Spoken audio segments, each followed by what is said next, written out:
الحمد لله وكفى وسلام على عباده الذين اصطفى أما بعد أعوذ بالله من الشيطان الرجيم بسم الله الرحمن الرحيم واتقوا الله لعلكم ترحمون صدق اللہ العظیم۔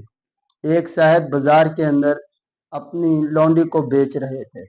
پہلے زمانے کے اندر جب کافروں اور مسلمانوں کا مقابلہ ہوتا تھا، کافر اگر مسلمانوں پر فتح پا لیتے تو وہ مسلمانوں کے جو بندے ان کی قید میں آ جاتے، مسلمانوں کی جو عورتیں ان کی قید میں آ جاتی، وہ ان پر ظلم و جبر کرتے اور انہیں جان سے مار دیتے تھے۔ اور جب مسلمانوں کے ہاتھوں میں کوئی کافر آ جاتے تو مسلمانوں کو شریعت نے حکم دیا کہ تم انہیں جان سے نہ ماریں بلکہ انہیں جینے کا کچھ وقت دیں اور آپ ان کو اپنے پاس رکھیں، اپنا غلام اور اپنی لونڈی بنا لیں، تو تاکہ یہ آپ کے اخلاق سے، آپ کے اعمال سے، آپ کے کردار سے متاثر ہو کر مسلمان ہو جائیں اور یہ بھی جی سکیں۔ تو ایک صاحب اپنی لونڈی بیچ رہے تھے، وہ مسلمان تھے اور وہ اس لیے بیچ رہے تھے کہ وہ لونڈی بہت دبلی پتلی تھی اور بہت کمزور اور ہڈیوں کا ڈھانچہ ہو چکی تھی۔ وہ صاحب کہہ رہے تھے یہ میرے کسی کام کی نہیں، اگر کوئی خریدنا چاہے تو خرید لے۔ ایک دوسرے نوجوان آتے ہیں، وہ آ کر اس لونڈی کو خرید لیتے ہیں اور خرید کر اسے اپنے پاس لے جاتے ہیں۔ وہ لونڈی اللہ کی اتنی نیک اور ولیہ تھی کہ جب شام کا وقت ہوتا اپنے آقا سے پوچھتی میری آپ کو ضرورت ہے یا نہیں۔ وہ آقا کہتے کہ مجھے آپ کی ضرورت ہے، تو وہ اپنے آقا کی خدمت کرتے، اور اگر وہ کہتے کہ مجھے آپ کی ضرورت نہیں ہے تو وہ لونڈی مصلی بچھا کر ساری رات اللہ رب العزت کے سامنے ہاتھ جوڑ کر قیام اور رکوع کے اندر کھڑی رہتی، اللہ رب العزت کی عبادت کرتی۔ ایک دن ایسے ہوا کہ وہ رات کے آخری پہر میں اللہ رب العزت سے دعا مانگ رہی ہے اور کہہ رہی ہے یا اللہ، جو آپ کو میرے ساتھ محبت ہے، آپ کو اس محبت کا واسطہ میرا فلاں کام کر دیجئے۔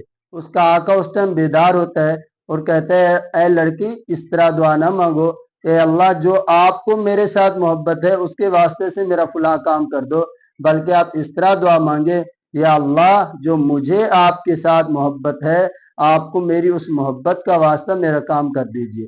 اس لڑکی نے بہترین اور خوبصورت جواب دیا، اس نے کہا اللہ کو میرے ساتھ محبت ہے تو اس نے مجھے اپنے سامنے کھڑا کیا ہوا ہے اور آپ کو میٹھی نیند سلا رکھا ہے۔ یہ اللہ کی محبت ہے کہ اللہ نے ہمیں رمضان المبارک کا برکتوں والا مہینہ عطا کیا ہے، یہ اللہ کی ہمارے ساتھ محبت ہے۔ اللہ نے ہمیں قرآن پاک کی تلاوت زیارت کرنے کی سعادت بخشی ہے، یہ اللہ کو ہمارے ساتھ محبت ہے۔ اللہ رب العزت نے ہمیں تراویح پڑھنے کی توفیق دی ہے، یہ اللہ کو ہمارے ساتھ محبت ہے۔ اللہ رب العزت نے ہمیں روزہ رکھنے کی، رمضان کی قدر کرنے کی توفیق دی ہے، یہ اللہ کو ہمارے ساتھ محبت ہے۔ اللہ رب العزت قرآن پاک کے اندر ارشاد فرماتے ہیں واتقوا اللہ لعلکم ترحمون، تم تقوی اختیار کرو، تمہارے اوپر اللہ رب العزت کی طرف سے رحمتیں برسائی جائیں گی۔ تقوی کیا ہے؟ حضرت عمر رضی اللہ تعالیٰ نے حضرت ابی بن کعب رضی اللہ تعالیٰ سے پوچھا ابی تقوی کسے کہتے ہیں؟ حضرت ابی بن کعب نے فرمایا اے عمر کبھی جھاڑی دار جگہ سے گزرے ہو؟ حضرت عمر نے فرمایا جی گزرا ہوں۔ حضرت ابی بن کعب پوچھتے ہیں کیسے گزرتے ہو؟ حضرت عمر رضی اللہ تعالیٰ نے فرمایا ہم اپنے کپڑوں کو پکڑ لیتے ہیں، ہر طرف سے اپنی چادر کی حفاظت کرتے ہیں اور اسے مضبوطی سے پکڑتے ہیں اور اسے جھاڑیوں کے اندر اٹکنے سے بچاتے ہیں اور ہر طرف دھیان سے دیکھتے ہیں کہیں ایسا نہ ہو کوئی جھاڑی کوئی کانٹا ہمارے کپڑوں کے ساتھ اٹک جائے اور ہمارے کپڑوں کو نقصان پہنچا دے یا ہمارے جسم کو نقصان پہنچا دے۔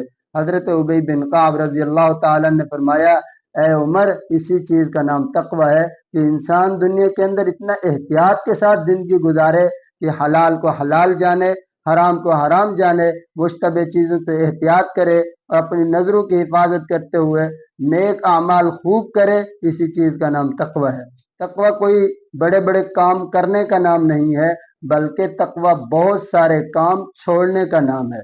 اللہ رب العزت ہمیں تقوی اختیار کرنے کی توفیق عطا فرمائے اور یہ رمضان المبارک کے باقی جو ایام ہیں اللہ ان کی قدر کرنے کی اور اپنی رحمتوں کو لوٹنے کی اللہ ہمیں توفیق عطا فرمائے۔ اللہ رب العزت ہم سب کو اپنے نیک اور متقی لوگوں میں شامل فرمائے، اپنے مقبول لوگوں میں شامل فرمائے۔ اللہ رب العزت ہمیں تقوی اختیار کرنے کی توفیق عطا فرمائے۔